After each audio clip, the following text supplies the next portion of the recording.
আল্লাহ পাক বলেন ইন কুনতুম তুহিব্বুনাল্লাহ, যদি তোমরা আল্লাহকে ভালোবাসতে চাও, আল্লাহর মহব্বত চাও, তাহলে ফাত্তাবিউনি, তোমরা আমার ইত্তেবা করো, আমার অনুসরণ করো, আমার অনুকরণ করো। যদি আমার অনুকরণ করতে পারো তাহলে ইউহিব্বুকুমুল্লাহ, তুমি যখন আমার অনুসরণ করবা আল্লাহই তোমারে ভালোবাসবে। তুমি আমারে অনুকরণ করলে আল্লাহ তোমারে মহব্বত করবে, আল্লাহ ভালোবাসবে। শুধু তাই না, আল্লাহ শুধু ভালোবাসাই ক্ষান্ত না, পরিসমাপ্তি ঘটাবে না। নবীর ইত্তেবা করার কারণে জিন্দেগিতে গুনাহর অভাব নাই। আল্লাহ পাক জিন্দেগির সব গুনাহগুলোরে মাফ করে দিবে। এই জন্য চলার পথে মদিনাওয়ালা নবীর আদর্শের মালা গলায় লাগাও। ওই আদর্শের মালা গলায় লাগাইলে আমার আল্লাহর ইতোয়াত করা হয়ে যাবে, আনুগত্য করা হয়ে যাবে। যেমন নবীরে পরিপূর্ণ অনুকরণ কইরা দামি হয়ে গেলেন সাহাবায়ে কেরামেরা, এরা এমন পরিমাণ অনুকরণ করলেন, নবীজি বারণ করলেন, এরপরে আর যাওয়ার জন্য ব্যাকুল হয়ে গেল। যেমন হযরতে হানজালার কাহিনী এমন কোনো বান্দা নাই জানে না যে হানজালা আমার নবীর জন্য এত পরিমাণে পাগল ভরা হয়ে গেল। বিয়ের পরে নবীজি রুখসত দিয়ে দিলেন, রে হানজালা, উহুদের ময়দানে তোমার যাওয়া লাগবে না, তুমি তোমার বিবিরে গিয়া সময় দাও, তোমার ঘরের মধ্যে যাও, বিবিকে যে ঘরের মধ্যে সময় দাও।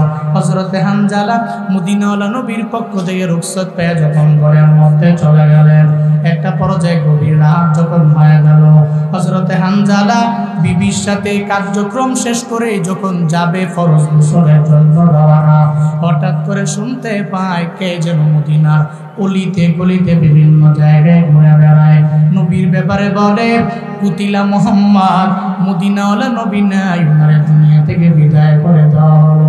যেই হানজালা আমার মদিনাওয়ালা নবী রুখসত পাওয়ার পর নিজে উহুদের ময়দানে যায় না, এরপরেও যখন শুনতে পাইল মদিনাওয়ালা নবী দুনিয়ায় নাই, ওনারে বিদায় করে দেওয়া হলো, হঠাৎ করে এই কথা শোনার পরে মাথা নষ্ট হয়ে গেল। হানজালাকে আমি গোসলটা করবই বাঁকার জন্য, আমি গোসলটা করতাম নবীর আদর্শ মাইনা, নবী যদি দুনিয়ার মধ্যে না থাকে, আমি হানজালার ফরজ গোসল দিয়া দুনিয়ার মধ্যে আমার কি লাভ হবে।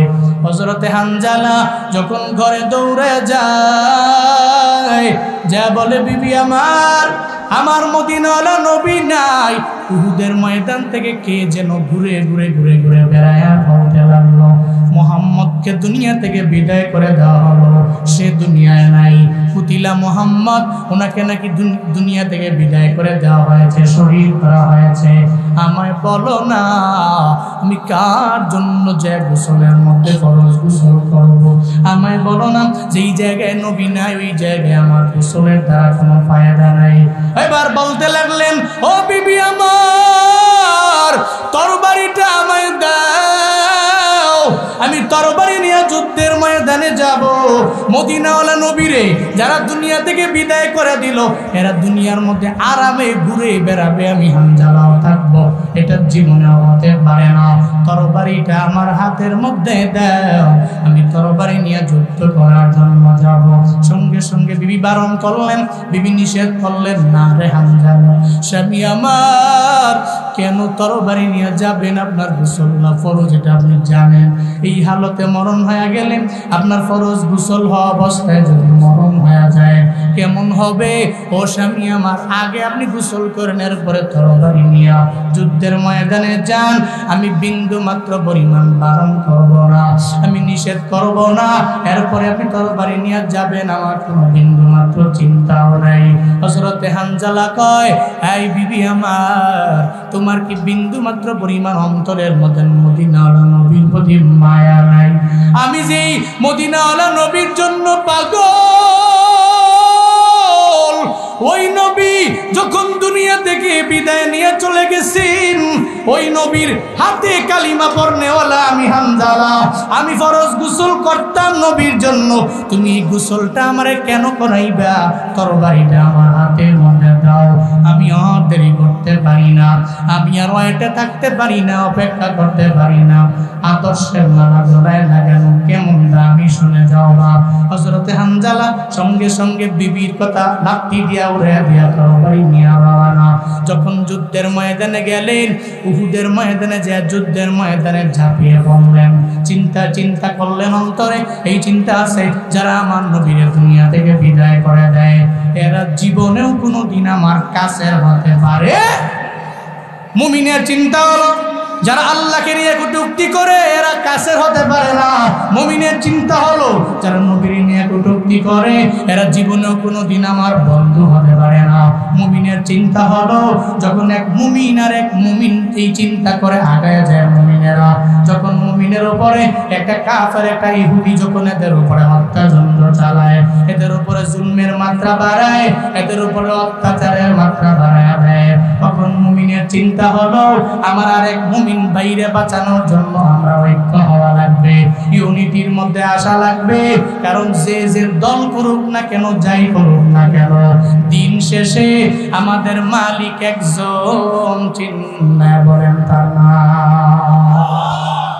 এজন্য মুমিনের লাইফে চিন্তা করে না ও কোথায় গেল, ও কোন জায়গার, ও কোন কোন ঘরানার, এই চিন্তা সে করে না। মুমিনের জীবনে এই চিন্তা হলো আমার আল্লাহরে নিয়ে সে কটূক্তি করলো, সে আমার দুশমন, সে নবীর নিয়ে কটূক্তি করলো, তাহলে সঙ্গে সঙ্গে সে আমার দুশমন হয়ে গেল।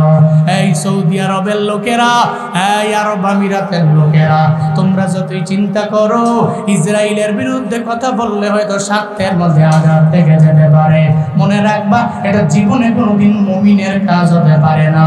বর্তমানে যারা ফিলিস্তিনিদের পক্ষে কথা বলে না, ইসরায়েলের বিরুদ্ধে দাঁড়াইতে পারে না যে সমস্ত মুসলমান কান্ট্রিরা, এরা এখনো পর্যন্ত মুমিনে কামেল হতে পারেন নাই, এরা স্পষ্ট মুনাফিকের খাতায় নাম উঠে দিছে, ঠিক কিনা? মুমিন হইলে চিন্তা করতে পারতো আমার আর এক মুমিন ভাই যদি বিপদে থাকে আমি এর পাশে গিয়ে দাঁড়ায় যাব, আমার মুমিন ভাইয়ের পাশে আমি দাঁড়াবো, তো জীবনে কোনোদিন ইসরায়েলের পাশে আমি দাঁড়াবো না। তখন তার পরিচয়টা যখন এক হয়ে যায় তখন সে চিন্তা নিয়ে ময়দানে নেমে যায়। হযরতে হানজালার চিন্তা হলো এখন ডানে বামে সামনে পেছনে যে সমস্ত কাফেররা, এরা বিন্দু মাত্র পরিমাণ আমার বন্ধু হতে পারে না, কখনোই হতে পারে না। মদিনার নবীর এরা বিদায় করে দিল, জোশের সাথে তরবারি নিয়ে যুদ্ধের মাত্রাটা বাড়ায় দেয়। একটা পর্যায়ে হযরতে হানজালা যুদ্ধ করতে করতে করতে যখন দুনিয়া থেকে বিদায় নিয়ে চলে গেল, ইন্না লিল্লাহি ওয়া ইন্না ইলাইহি রাজিউন ওয়া লা তাকুলু লিমান ইউকতালু ফি সাবিলিল্লাহি আমওয়াত বাল আহইয়া, সঙ্গে সঙ্গে দুনিয়া থেকে বিদায় নিয়ে চলে গেল, যদিও মৃত না এরা জীবিত। ঘোষণা আমার না, চিল্লা বলেন ঘোষণা কার? হযরতে হানজালা বিদায় নিল। উহুদের ময়দানে যুদ্ধ যখন শেষ হয়ে গেল, মদিনাওয়ালা নবী বলেন সাহাবায়ে কেরামেরা দেখো উহুদের ময়দানে কারা কারা দুনিয়া থেকে বিদায় নিল।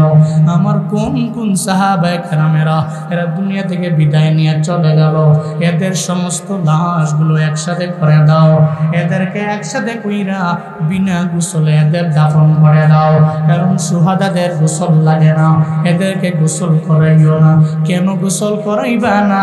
হাসরের ময়দানে আল্লাহর দরবারে দাঁড়াবে, যখন হাসরের ময়দান কায়েম হবে এরা সব আমার আল্লাহর দরবারে ছুটে যাবে। কারো ডান হাত নাই, কারো ডান পা নাই, কারো বাম হাত নাই, কারো বাম পা নাই, কেউ এমন হবে চোখও নাই, দুইটা কানও নাই, কেউ এমন হবে এদের দেহ থেকে গর্দানটা আলাদা হয়ে রইল। এমন হালাতে যখন আল্লাহর দরবারে গিয়ে এরা দাঁড়ায় যাবে, আল্লাহ পাক বলবেন তোমরা কারা, কি তোমাদের পরিচয় আমি আল্লাহরে জানায় দাও। আল্লাহকে সুবহানাল্লাহ বলবি ও মালিক, দুনিয়াতে আমরা এমন দলের লোক ছিলাম যেই দলের লোকেরা আপনার ধর্ম দুনিয়াতে বাস্তবায়ন করার জন্যে, আপনার নবীর সুন্নাত দুনিয়াতে কায়েম করার জন্যে, আপনার নবীর আদর্শের মালা গলার মধ্যে লাগানোর কারণে এরা দুনিয়া থেকে বিদায় নিয়ে চলে গেল। এদের মধ্যে কারো হলাম আমরা। আজকে আমাদের কারো হাত নাই, কারো পা নাই, গোসল বিন্দু মাত্র পরিমাণ দেওয়া হয় নাই, এটা রক্ত মাখা বডি নিয়ে আপনার দরওয়াজায় হাজির। আল্লাহ ওদিন দেখবে আর সুহাদাদেরকে জানিয়ে দিবে, ও সুহাদারা, আমি আল্লাহর জন্য, তুমি ধর্মের জন্য নবীর আদর্শের মালা গলায় লাগায়া দুনিয়া থেকে যে বিদায় নিয়ে চলে গেছো, তুমি তো মৃত না, তুমি জীবিত, এটা আমি আল্লাহ জানিয়ে দিলাম। কবরের মধ্যে আমি আল্লাহ তোমার রিজিক প্রাপ্ত বানাইলাম। এই আজকে এই আমার ময়দানে, হাসরের ময়দানে, তখন তুমি যখন আমার দরবারে হাজির হয়ে গেলা, এখন দুনিয়াবি লাইনের বিন্দু মাত্র পরিমাণ হিসাব আমি তোমার থেকে নিব না। এই সুহাদা, আমি আল্লাহ হিসাব নিব না। জান্নাতের একটা দরওয়াজা ওপেন আছে রে, যেই দরওয়াজা দিয়া মন চায় ওই দরওয়াজা দিয়াই জান্নাতে ঢুকে যা। সদ্য যে বিয়া হয়ে গেল হযরতে হানজালার বিবি, আমি কেন রে হানজালা তো বাড়ির মধ্যে আছে, কেন তুমি আমার দরবারে আসলা? হানজালার বিবি কয়, নবী আমার, হানজালা ঘরে নাই, যখন শুনলো আপনাকে দুনিয়া থেকে বিদায় করে দেওয়া হলো। আপনার হানজালা আপনার বড় আশিক, আপনার বড় পাগল। এই কথা শোনার পরে হানজালা ঘরের মধ্যে থাকতে পারে নাই। ফরজ গোসলটা পর্যন্ত হানজালা ভুলে গেল। তরবারিটা হাতের মধ্যে লইয়া উহুদের ময়দানে যুদ্ধ করতে নেমে গেল। এখন হানজালা ঘরেও ফিরে নাই, এর মানে হানজালা দুনিয়া থেকে বিদায় নিয়ে সুহাদাদের খাতায় তার নামটা উঠে গেছে।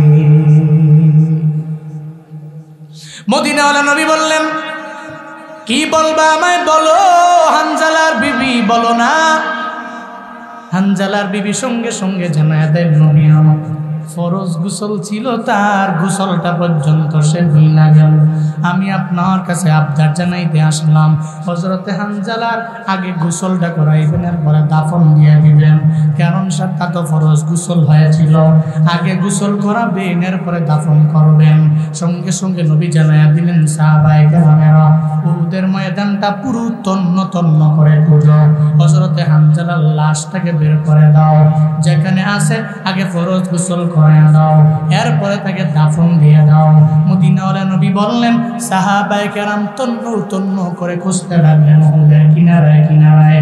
যত জায়গায় গেলেন সব জায়গায় গিয়েও হানজালার লাশটা যখন খুঁজে পায় না, বিভিন্ন জায়গায় সাহাবায়ে কেরাম সার্চ করার পরেও যখন হানজালার লাশটা পায় না, একটা পর্যায়ে সবাই এসে বলে, ও পয়গম্বর, হযরতে হানজালার লাশ আমরা বিভিন্ন জায়গায় দেখলাম, সব জায়গায় সার্চ করলাম, সব সুহাদাদেরকে পেলাম, হযরতে হানজালার লাশের মতো চেহারার মতো কোনো লাশ দেখা যায় না, এমন কোনো ব্যক্তি দেখা যায় না।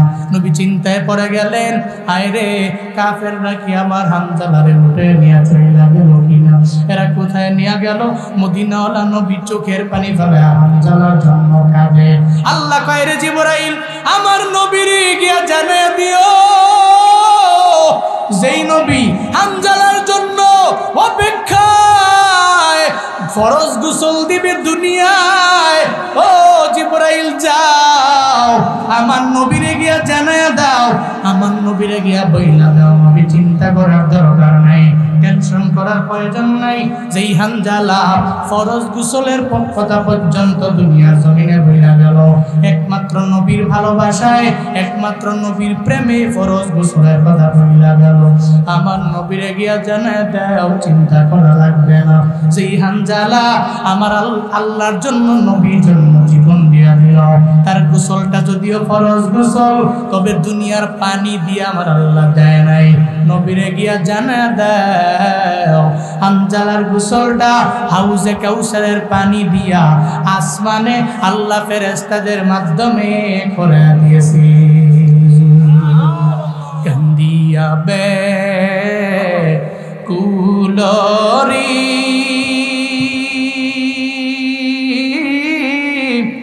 হানজালা শহীদরি কুলি জাসি ফ্রিসে সেই জঙ্গে উদে নবীর সাহাবী ছিলেন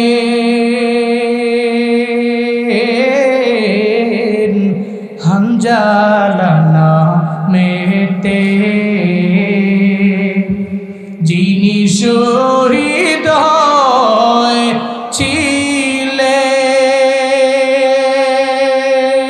হয়েছিলেন বিবাহের রাতে রে গিয়ে জঙ্গে উহুদে যুদ্ধে গেলে শহীদ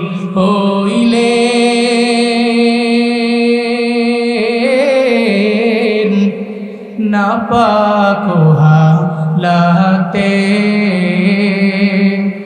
নবী জেনে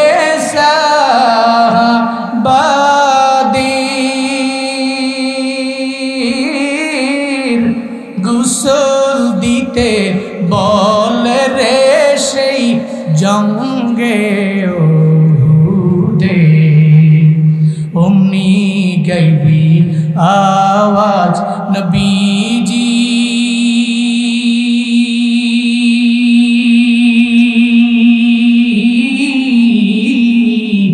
পাইলেন শুনিতে হানজালার গোসল হয়েছে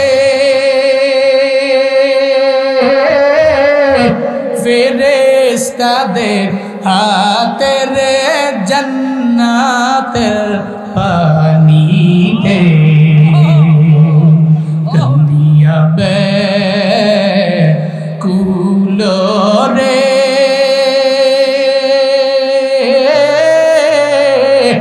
হানজালা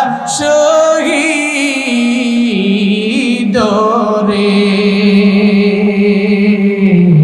কুলি জসি রিসে সেই জঙ্গে উহুদে কুলি জসি রিসে সেই জঙ্গে উহুদে কুলি জসি রিসে সেই জঙ্গে উহুদে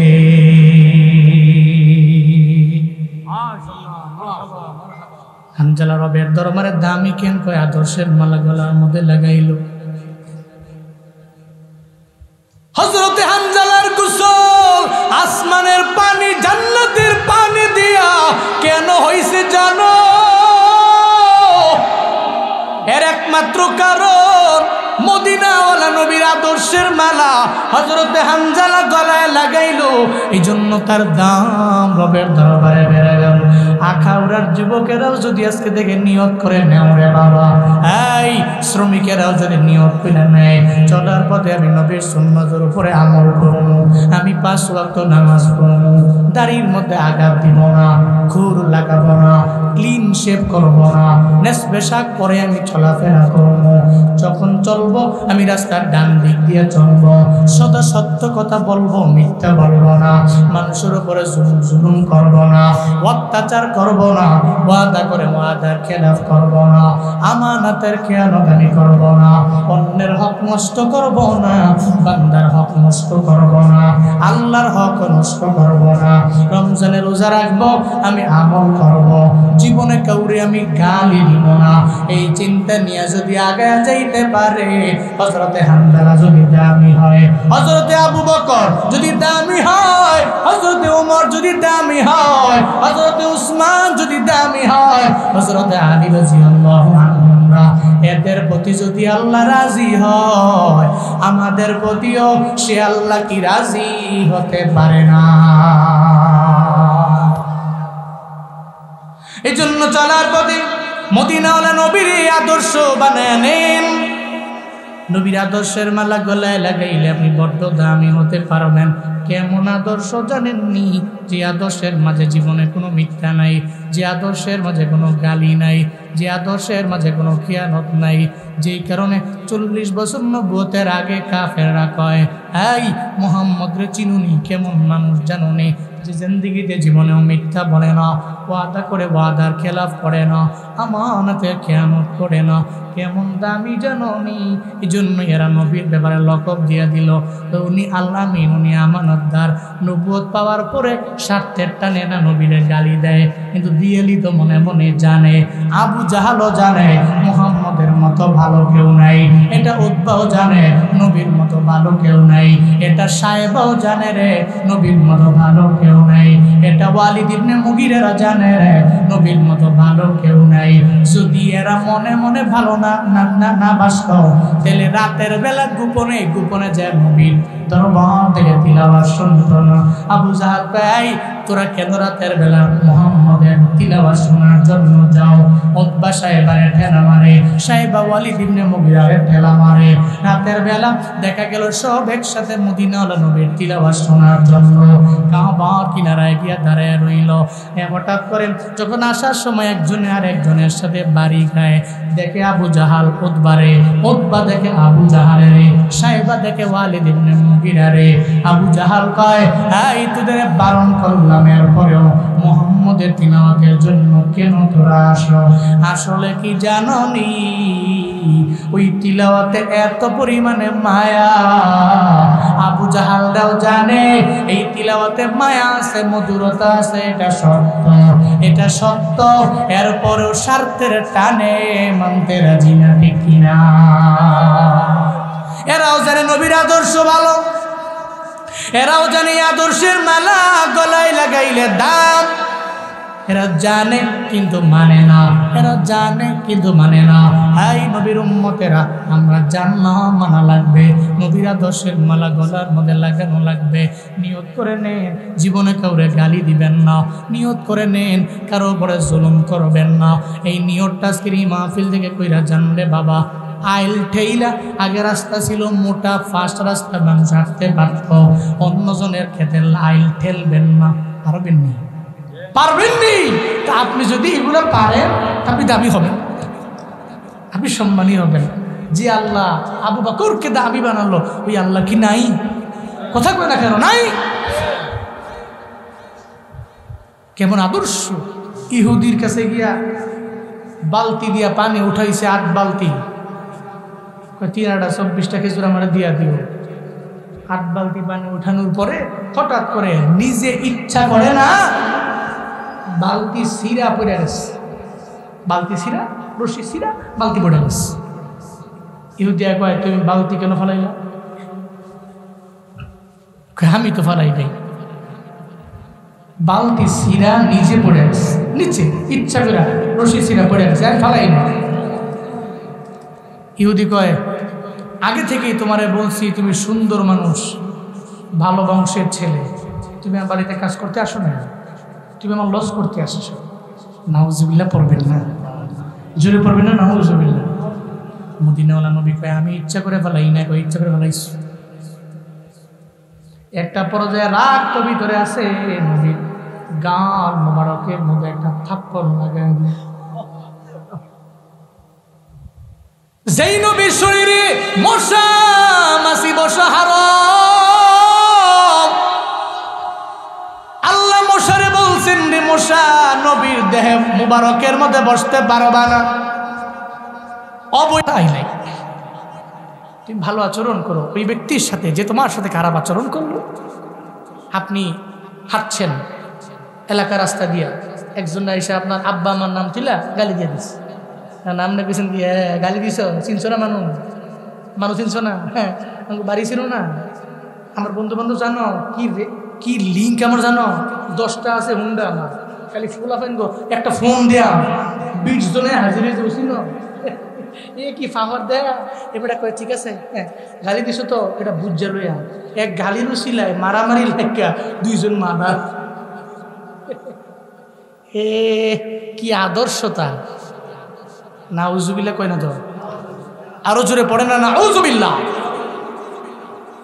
এটা তো আপনার আদর্শ না, আপনি তো নববী আদর্শ মুখে লালন করবেন। মনে রাখবেন, মাইরা পিটায়া জুলুম কইরা নির্যাতন কইরা আপনার দলে আপনি লোক নিতে পারবেন না, ওটা নিলেও কন্টিনিউ করা যাবে না। আদর্শের মালা দেখায়া দেখায়া নববী আদর্শ দিয়া সুন্দর আচরণ দিয়া যে মানুষগুলোকে আপনি আপনার দলে আনবেন, সে মৃত্যু পর্যন্ত আপনার কোনো কীর্তন করবে, আপনার পাশে থাকবে, জীবনেও কোনোদিন টাকার কারণে অন্য দলে যাবে না।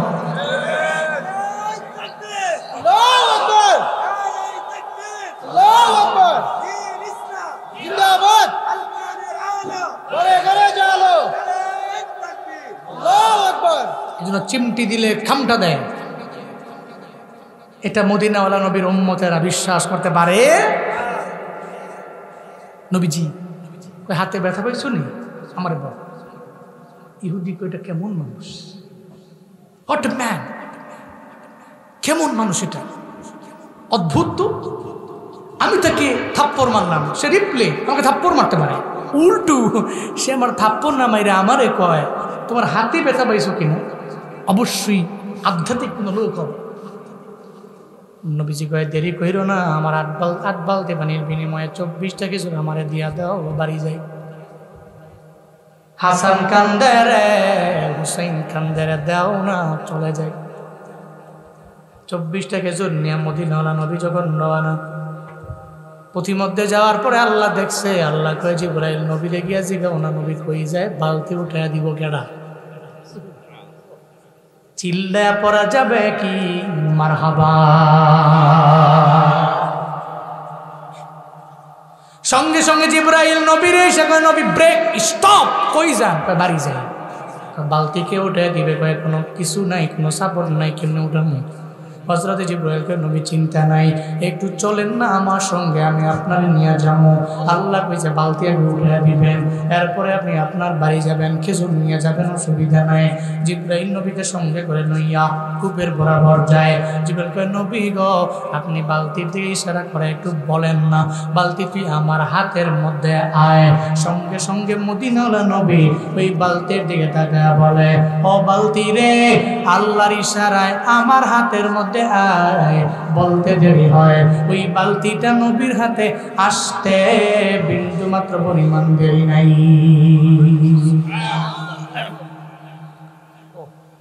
সঙ্গে সঙ্গে বালতি চলে আসলো। আখাউড়ার মানুষের মনের মধ্যে প্রশ্ন, বালতি কথা শুনে কেমনে, বালতির কান নাই, নাক নাই, চোখ নাই, আছে বালতি কথা শুনলো কেমনে, নবী বলল হাতের মধ্যে চইলা এলো। এই প্রশ্নের উত্তর আমি আরেকটা দিয়া দিই, মোরে বাপ, যদি বালতি কথা বলতে না পারে, বালতির কান নাই, বালতির নাক নাই, বালতির চোখ নাই, তাহলে উস্তুনে হান্না না, এটা মৃত খেজুর গাছ হয়, যার কান নাই, যার নাক নাই, যার মুখ নাই। এরপরেও নবীর বিরহের বেদনায় বলো না কেমনে কান্দে।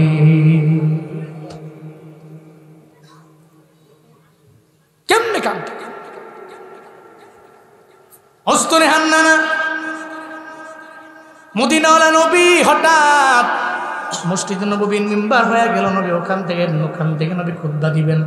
হঠাৎ করে শুনে কার জানি কান্নার আওয়াজ পাওয়া যায়। নবী কয় সাহাবীরা তোমরা কেউ কান্দুনি, কয় না, আপনারা দেখলে তো আমরা কাঁদতে পারি না, কান্না করতে পারি না, আপনারা দেখলে কান্নাওয়ালা চেহারাটাও হাসি দিয়া ভরপুর হয়ে যায়, আপনার চেহারা দেখলে আমাদের মনটা ভালো হয়ে যায়। তাহলে কে কান্দে রে? নবী খুতবা থেকে নাই মাথা গায়ে দেখে ওই মৃত খেজুর গাছ উস্তনে হান্নানাটা চোখের পানি ফালে ফালে অজর ধারায় কান্দে, গুনগুনায় কান্দে। নবীকে উস্তনে হান্নানা রে, কেন তুমি কান্দো, আমায় বলো না। উস্তনে হান্নানা কয় নবী আমার, আমি কেন কান্দি, আমার বিরহের বেদনায় আমি কান্দি। আপনি মক্কা থেকে মদিনার মধ্যে আসলেন, আপনি আমার দিকে ঢেলান দিলেন, আপনার পিঠ মুবারক পাইয়া আমার জীবনটা বড় ধন্য হয়ে গেছিল। হঠাৎ করে আপনি খুতবা দেওয়ার জন্য মিম্বারে চইলা গেলেন, আমিও বুঝে ফেললাম জীবনে কোনোদিন আপনার সোয়া পাবো না। আপনার স্পর্শ আমি পাবো না গো নবী আমার। আপনার পিঠ মুবারকের ছোঁয়া জীবনে কোনোদিন আমার আর মিলবে না ও পয়গম্বর। এই জন্য আমি চোখের পানি ফেলে ফেলে কান্না করি। মায়ার নবী ডেকে বলে, ও উস্তুনে হান্নানা, তুমি কান্না বন্ধ করে দাও, আমি তোমার জন্য রবের দরবারে দোয়া করে দিব। তুমি মৃত, আল্লাহ যাতে তোমার জীবিত বানায়া দেয়। উস্তুনে হান্নানা কয়, নবী আমার এই জীবিত হওয়া লাগবে না। তাহলে কি দোয়া লাগবে? নবীর 2 নম্বরে দোয়া করলো, ও উস্তুনে হান্নানা, আমি জীবিত তুমি হবা এতটুকু দোয়া কইরে খেলতো না, পরিসমাপ্তি ঘটাবো না, বরং আমি তোমার জন্য রবের দরবারে দোয়া করে দিব আল্লাহ পাক যাতে করে কিয়ামত পর্যন্ত তোমার হায়াতের মাত্রা বানায় দেয়। উস্তুনে হান্নানা কয়, নবী আমার এটাও লাগবে না।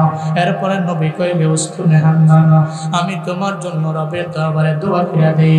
অন্যান্য খেজুর গাছে নির্দিষ্ট সময়ে খেজুর ধরে, তোমার জন্য দোয়া করে দিলাম। তোমার দেহের মধ্যে আল্লাহ টানা 12 মাস খেজুর দিয়া দিবে, কোনো মাসের মধ্যে কমতি হবে না।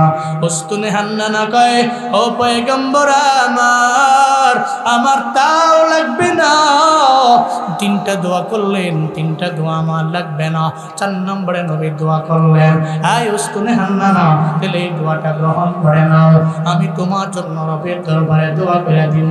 সারা দুনিয়ার মানুষেরা তোমার গাছ থেকে খেজুর নিয়ে যদি ভক্ষণ করে খায়, তাইলে সব গাছের খেজুর শেষ হয়ে গেল, তোমার গাছের খেজুর শেষ হবে না, শুধু ধরতেই থাকবে, ধরতেই থাকবে, ধরতেই থাকবে। আল্লাহ বরকত দিয়া ভরপুর বানায়া দিবে। উস্তুনে হান্নানা বলে, নবী আমার এই 4টা দোয়ার একটা দোয়াও লাগবে না। ও পয়গম্বর আমার, এই 4টা দোয়া দিয়ে আমার দুনিয়াতে কি লাভ হবে? আপনি তো দুনিয়ার মধ্যে থাকবেন না, একদিন আপনি বিদায় নিয়ে চইলা যাবেন। আপনি যে এলাকায় থাকবেন না, আপনি যে দুনিয়ার মধ্যে থাকবেন না, ওই দুনিয়াতে আমার থাইকা লাভ নাই। আমি তো চাই আখিরাতে জান্নাতের মধ্যে আপনার সঙ্গে থাকব। আর দুনিয়া ফানিয়াতুন ওয়াল আখিরাতু বাকিয়াত, দুনিয়া ধ্বংস হয়ে যাবে, আখিরাত এমন একটা জায়গাটা বাকি থাকবে, বাকি থাকবে। উস্তুনে হান্নানা কয়, ও পয়গম্বর, দুনিয়ার এই 4টা দোয়ার কোনো দোয়া আমার লাগবে না। ও পয়গম্বর, একটু রবের দরবারে দোয়া কইরা দেন না, আল্লাহ আপনার মায়া কইরা যেই জান্নাতে ঢুকাইবে, ওই জান্নাতে যাতে আল্লাহ আমারে নেয়, আমি যাতে আপনার সঙ্গে থাকতে পারি। যে আখিরাত বাকিয়া, যে আখিরাত জীবনেও ধ্বংস হবে না, আল্লাহ যাতে করে ওই আখিরাতে আপনার সঙ্গে জান্নাতে আমারে ঠিকানা দেয়। চিল্লা পড়া যাবে না মারহাবা। আরো জোরে সুবহানাল্লাহ। তাকবীর, নারে তাকবীর। দিন ইসলাম, দিন ইসলাম জিন্দাবাদ, জিন্দাবাদ। ফিলিস্তিন, ফিলিস্তিন জিন্দাবাদ, জিন্দাবাদ। ইসরাইল নিপাত, ইসরাইল, ইসরাইল নিপাত। ফিলিস্তিন জিন্দাবাদ। উলামায়ে হাক্কানি জিন্দাবাদ, নারে তাকবীর। হযরত মাওলানা কারি জুনাইদ আল হাবিব সাহেব। আমি তোমার প্রেমের ভিখারি ইয়া রাসূলুল্লাহ, আমি তোমার প্রেমের ভিখারি ইয়া রাসূলুল্লাহ, ইয়া হাবিবাল্লাহ, আমি তোমার প্রেমের ভিখারি। কন্যা আমার লোক, আমি তোমার প্রেমের ভিখারি ইয়া রাসূলুল্লাহ, আমি তোমার প্রেমের ভিখারি ইয়া রাসূলুল্লাহ, ইয়া হাবিবাল্লাহ, আমি তোমার প্রেমের ভিখারি। তোমার প্রেমের গো রাসূল নাই যে তুলনা, নাই যে তুলনা গো রাসূল, নাই যে তুলনা। তোমার প্রেমের গো রাসূল নাই যে তুলনা, নাই যে তুলনা গো রাসূল, নাই যে তুলনা। তোমার প্রেমে জিন্দা হইল উস্তুনে হান্নানা ইয়া রাসূল লাল্লাহ তোমার প্রেমে জিন্দা হইল উস্তুনে হান্নানা ইয়া রাসূলুল্লাহ আমি তোমার প্রেমের ভিখারি ইয়া রাসূলুল্লাহ ইয়া হাবিবাল্লাহ আমি তোমার প্রেমের ভিখারি আমি তোমার প্রেমের ভিখারি ইয়া রাসূলুল্লাহ আমি তোমার প্রেমের ভিখারি ইয়া রাসূলুল্লাহ ইয়া হাবিবাল্লাহ আমি তোমার প্রেমের ভিখারি ইয়া রাসূলুল্লাহ ইয়া হাবিবাল্লাহ আমি তোমার প্রেমের ভিখারি কর মারহাবা নবী প্রেমের ভিখারি আমরা আপনার যে কারণে যে প্রেমে উস্তুনে হান্নানার প্রেম জাগ্রত হয়েছিল ওই প্রেম প্রত্যেককে নসিব করেন সকলে পড়ি আমিন আল্লাহ সে আনুগত্য সে আদর্শের মালা বক্তা শ্রোতা উভয়কে পয়রা দুনিয়া এবং আখিরাতে সফল হওয়ার তৌফিক আপনি দান করেন সকলে পড়ি আমিন আজকের মাহফিল থেকে শিক্ষা প্রথমত ইতোয়াত করবো কারে কারে আল্লাহরে দেখা যায় না ছোঁয়া যায় না আল্লাহরে পাইতে হইলে নবীর সুন্নতের কোনো বিকল্প নাই নবীকে ইত্তেবা করার কোনো বিকল্প নাই নবীকে ইতোয়াত করার কোনো বিকল্প নাই নবীর আনুগত্য করার কোনো বিকল্প নাই চলার পথে নবীর আনুগত্যের মাত্রা বাড়াবো ইত্তেবা করবো ইত্তেবা আর রাসূল এটা অনেক অনেক বেশি ইনক্রিজ করব বাড়িয়ে দিব আমার চলার পথে আমি আদর্শ আমার রোল আমার মডেল আমি ফলো করব নবীরে আমি মদিনাওয়ালা নবীর একনিষ্ঠ একজন অনুসরণকারী ফলোয়ার হব আল্লাহ তৌফিক দান করেন সকলে পড়ি আমিন আরো জোরে পড়েন আমিন বারাকাল্লাহু লানা ওয়া লাকুম ফিল কুরআনিল আযীম হ্যাঁ 5 মিনিট হ্যাঁ নিয়ে আসেন আমি তাহলে একটা নাশিদ গাই শেষ হ্যাঁ শেষ করে দিই আমার সময় দেওয়া হয়েছিল 45 পর্যন্ত আমি গেছি 55 মিনিট তো আমার তো টাইমের দিকে লক্ষ্য রাখতে হবে আর বাংলাদেশের উল্লেখযোগ্য মশহুর উলামায়ে কেরামরা এখানে আছেন হ্যাঁ ওনারা কথা বলবেন শুনেন আমি দেখছি বড় বড় বক্তাদেরকে দাওয়াত দিলে যদি একসাথে সঙ্গে থাকে এই শিডিউল মেনটেন করতে যায় কষ্ট হয়ে যায় কারণ মনে রাখবেন এটা আমারা ছাড়া এরা সবাই যারা আছে প্রত্যেক মাহফিলের প্রধান বক্তা সবাই সবাই দামি এবং লাস্ট টাইমে সুন্দর দিক নির্দেশনামূলক বাণী সবাই শোনায় তো সময়টা দিব কেমনে বেশ লেগেছে আমি জানি গত 3-4 দিন আগে তো আমাদের প্রোগ্রাম ছিল যে হবিগঞ্জে হ্যাঁ হবিগঞ্জে প্রোগ্রাম ছিল ওখানে প্রায় 6 জন বক্তা ওই 6 জন বক্তাই বাংলাদেশের সমস্ত প্রসিদ্ধ বক্তা সব একসাথে জমা হয়েছে এখন কারে কোন সময় কোন টাইমে দিব পরে শেষ করতে করতে 1:30 বেজে গেছে তো এই গরমকালে এই 1:30 তো বহুত এর মানে 2:30 3:30 4:30 গেলে এই ফজর ঠিক নেই হ্যাঁ এখন আপনি খালি বয়ান হইরা বক্তারা বয়ান কইরা যাইবগা বক্তার তো পেরা নাই চিন্তাও নাই উনি বাসায় যাইতে যাইতে উনি বাসায় গিয়া ফজর ফুইরা ফুরে ঘুমাইব আপনার বাড়ি তো 1 কিলো পরে আপনার বাড়ি 200 মিটার পরে আপনি গিয়ে যদি শীতে ফুরে একটা ঘুম দেন এরপরে ফজর পড়বো কেডা আপনি হারা জিন্দেগি মিলা ওয়াজ হই না ফজর না পড়লে খোদার কসম এই সমস্ত দুনিয়ার ওয়াজের পাল্লা এক পাল্লায় দেন এক ওয়াক্ত ফজরের নামাজের 2 রাকাত ফরজ সালাত এক পাল্লায় দেন দুনিয়ার সমস্ত মাহফিলের পাল্লা হালকা হবে ফজরের নামাজের 2 রাকাত ফরজ সালাতের পাল্লা ভারী